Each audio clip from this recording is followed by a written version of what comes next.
Hello, and welcome to the Rankin Report for Sunday, July 28th, 2024.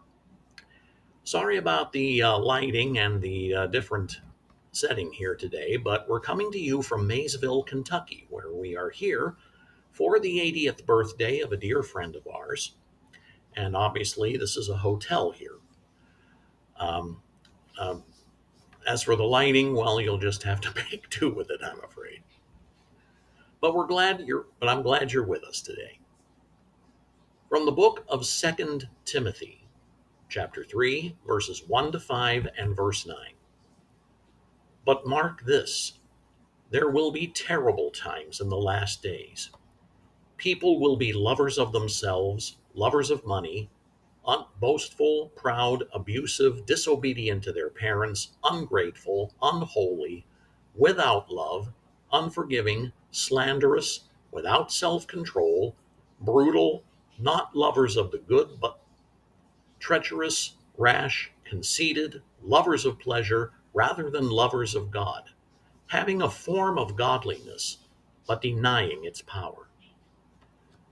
Have nothing to do with such people, but they will not get very far because, as in the case of those men, their folly will be clear to everyone. And from Deuteronomy chapter 16, verse 16, kind of going in reverse order this time. 3 times in a year shall all thy males appear before the Lord thy God in the place which he shall choose, in the feast of unleavened bread, and in the feast of weeks, and in the feast of tabernacles. And they shall not appear before the Lord empty. This past Friday, President Trump spoke to a Turning Point USA sponsored gathering of believers in West Palm Beach, Florida, and addressed the topic of Christianity in the United States. In his remarks, the president noted that, historically, Christians do not vote very much and urged believers to change that, focusing on this particular election. You won't have to do it again, said Trump. The first part of his remarks are undoubtedly true. Scandal after scandal over the years have so turned Christians off to our political system that many believers today want nothing to do with it. But the second part of his remarks are possibly the first thing the president has said that I am prepared to strongly disagree with.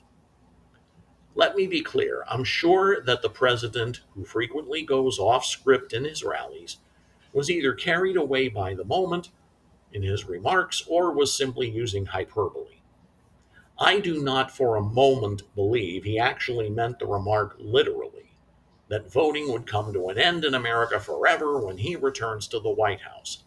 But his enemies are already saying just that, and are taking his remarks out of context as they frequently do. Rolling Stone magazine is one such example. And of course, there will be those who take their word as gospel and believe accordingly. We truly need every single believer that is eligible to vote to do so in this election. Every single one. And allow me to give you 3 reasons why. First, it is our duty as believers. In the passage from Deuteronomy at the beginning of this post, Israelites were required to appear at either the tabernacle or the temple of the Lord 3 times a year for such feasts as Passover, the Feast of Unleavened Bread. They were required to bring a sacrifice to him, not to come empty handed when they came. In America, though we are under a covenant with the Lord, we do not bring sacrifices to him. We do, however, have something precious that the Lord has provided us with: our vote. We, the people, hold the political power in our system, and our votes are the chief way we exercise that power. For the various offices of government that we deal with, local, state, or national, we usually have election days twice a year. One to elect candidates for the political parties, the primaries, and the other for the general election. When we do not vote, we withhold that gift and render it useless. 2. Trump's final term. Many of us are praying that the Lord will restore Trump to the presidency. But even when he answers that prayer, under the Constitution, specifically the 22nd Amendment, Trump will only have one more 4-year term. You can only have two, and will not be able to run again. And we will have to ask the Lord to show us who to vote for in 2028. 3. God's enemies will not go away.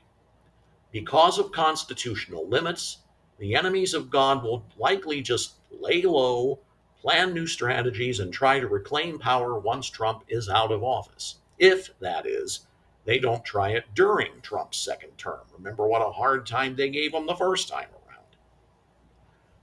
President Trump literally dodged a bullet to continue with the campaign. And I hate to say this, but unless God really has a strong intervention plan or moves on the situation,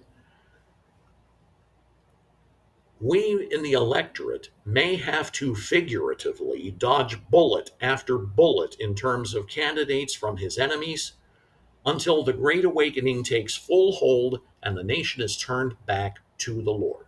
Now, God may accelerate the time of this.